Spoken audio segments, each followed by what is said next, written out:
Bonjour tout le monde! Voici une capsule portant sur la résolution de problèmes algébriques.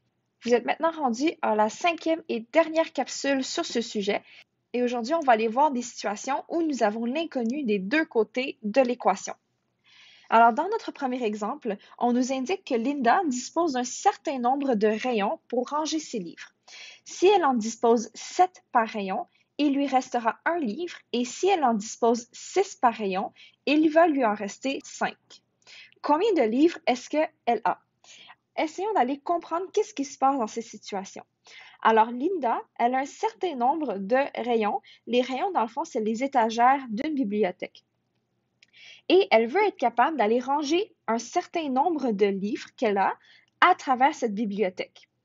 Donc, dans la première étape où nous devons identifier les inconnus, nous savons que nous avons deux informations qu'on ne connaît pas. Tout d'abord, on ne connaît pas le nombre de livres qu'elle possède, ainsi que le nombre de rayons dans sa bibliothèque. Par la suite, afin d'aller traduire ces deux inconnus, on va aller voir les informations qu'on possède. Ici, on dit que si elle dispose 7 livres par rayon, il va lui rester un livre dans ses mains, mais si elle dispose 6 livres par rayon, il va lui en rester 5 dans les mains. Alors, comme vous pouvez voir dans les deux phrases qui contiennent de l'information numérique, on a quelque chose en commun, on a le mot par rayon. Donc, j'ai 6 livres par rayon ou 7 livres par rayon. Puisqu'on utilise cette même inconnue, le nombre de rayons, dans nos deux phrases, je sais que ça va être lui mon point de repère, ça va être lui ma variable x. Alors, le nombre de rayons, c'est le x, alors que le nombre de livres sera traduit selon les deux phrases que j'ai surlignées. Alors, on va avoir deux façons d'aller traduire le nombre de livres. Tout d'abord, pour trouver le nombre de livres, je sais que si je fais 7 livres par rayon, ça veut dire 7 fois le nombre de rayons, il va m'en rester un dans mes mains. Et ça, je peux traduire ça en disant que j'ai 7 livres fois le nombre de rayons plus un livre parce que j'en ai un de surplus dans les mains. Par contre, on dit aussi que si je dispose 6 livres par rayon, il va me rester 5 livres dans les mains. Alors, une autre façon de traduire le nombre de livres serait de dire que j'ai 6 fois le nombre de rayons, mais plus 5 parce que j'en aurais 5 en surplus. Alors ici, c'est ce qu'on doit traduire dans la première étape. On a x qui est le nombre de rayons et le nombre de livres est traduit selon les informations qu'on a surlignées dans le contexte.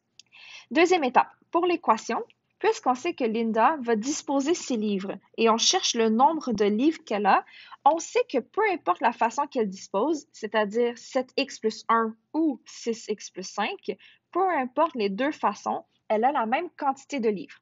Donc, je suis en train de mettre l'égalité entre les deux façons d'aller disposer mes livres dans la bibliothèque. 7x plus 1 va représenter la même quantité que 6x plus 5. Donc, tout d'abord, j'ai mes x des deux côtés de mon équation.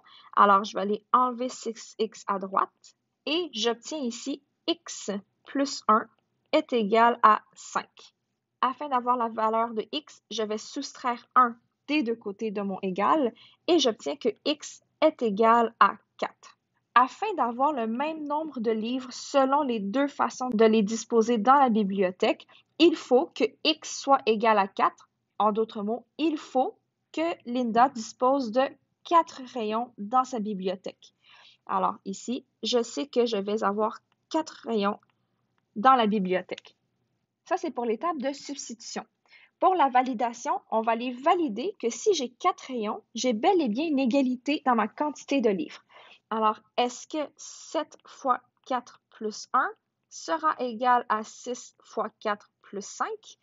Je sais que 7 fois 4 plus 1 donne 29. Ceci est une quantité de livres qui sera égale à 6 fois 4 plus 5 qui donne aussi 29 livres. On peut donc dire que Linda a 29 livres. Allons observer un deuxième exemple ensemble. Dans cette situation, nous avons Marie qui achète 4 stylos. Si chacun des stylos avait coûté 40 sous de moins, elle aurait pu en acheter 6 pour la même somme. Donc déjà ici, on a un indice d'égalité. Je vais avoir la même somme. Et la question, c'est d'aller trouver le prix de un seul stylo.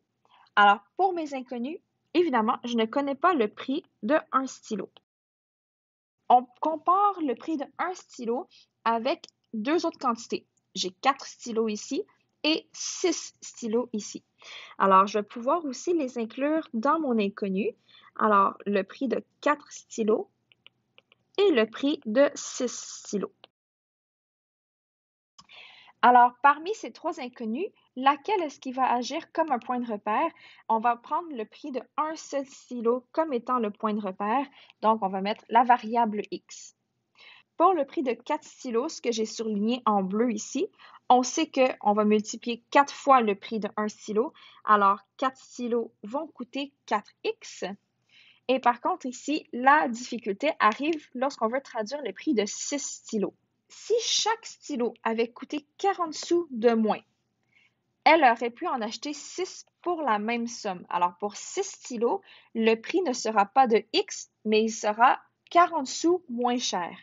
Alors, si j'avais pris le prix de 1 stylo et que je lui avais enlevé 40 sous, j'aurais pu en acheter 6. Et je sais qu'avec ce rabais de 40 sous, le prix pour acheter 4 stylos sera égal au prix d'acheter 6 stylos. L'indice vient ici lorsqu'on dit que ça va coûter la même somme.